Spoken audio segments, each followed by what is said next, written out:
आज तर भाऊ तुमच्या भावानं चक्क रेल्वेसोबतच शर्यत लावली होती.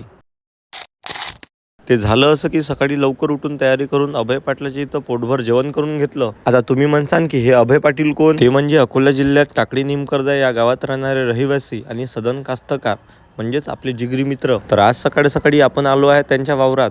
चला तर पाहूया आजचा पूर्ण ब्लॉग. हे आहे अभय पाटलाचं 25 एकरात पसरलेलं ओलिताचं वावर. वावरात येता येता भाऊनं गावाचा पूर्ण इतिहास आणि भूगोल आपल्याला समजून दिला. आणि म्हणे हा पा म्हणे आपला गहू. एवढंच नाही तर गव्हाच्या बाजूने लावलेला हा कांद्याची लागवडी त्यांना आपल्याला दाखवली. थोड्या वेळात पाटील इवा घेऊन कुठंतरी निघाले. मी म्हटलं कुठं चालले हो? तर चला म्हणे आपल्या वावरातला थोडा हरभरा तुडू. म्या म्हटलं बाबा एकदाच दाखवा काय काय पेरलं आहे, तर असं इन्स्टॉलमेंट मध्ये नका दाखवू. तर म्हणे की तुमच्यासाठी हरभरा तोडायला चाललो म्हणे. हे ऐकून मला लयच चांगलं वाटलं, कारण की फुकटाची गोष्ट आपण कधी सोडत नाही भाऊ. तेवढ्यात पाटलानं हरभरा तोडून व त्याला पद्धतशीर कापून एका थैलीत ठेवून दिला. समोर गेल्यावर जमिनीवर एक मला पाठी पडलेली दिसली. मी म्हटलं हे काय होय? तर म्हणे सोलरचा झटका आहे म्हणे हा. मी म्हटलं लवकर इथून चला. मग डबल आम्ही गहू कसा काय आहे तर पाहण्यासाठी गावात घुसलो. अरे हो, तुम्हाला सांगायचं राहिलं, आमच्या अभय पाटलाला फोटो काढायला लय जास्त आवडते कडे. वावर पाहून झाल्यावर आम्ही दोघे जण पाटलाच्या घरी वापस आलो. घरी आल्यावर पाटील म्हणे की चला म्हणे तुम्हाला आपली म्हैस दाखवतो म्हणे. हे होय म्हणे आपली म्हैस गुणवंती, आणि ह्या होय म्हणे आपला राजा ट्रॅक्टर.